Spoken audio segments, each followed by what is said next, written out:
Fourscore and 7 years ago, our fathers brought forth on this continent a new nation, conceived in liberty and dedicated to the proposition that all men are created equal. Now we are engaged in a great civil war, testing whether the nation or any nation so conceived and so dedicated can long endure. We are met on a great battlefield of that war. We have come to dedicate a portion of that field as final resting place for those who are here gave their lives that nation might live.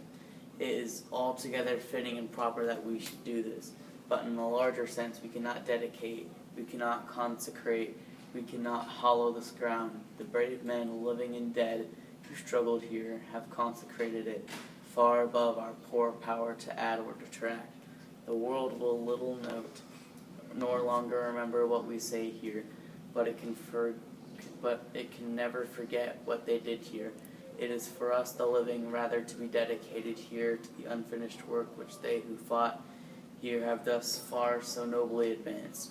It is rather for us to be here dedicated to the great task remaining before us, that from these honored dead we take increased devotion to that cause for which they gave the last full measure of devotion, that we here highly resolve that these dead shall not have died in vain, that this nation under God shall have a new birth of freedom, and that the government of the people, by the people, for the people, shall not perish from the earth.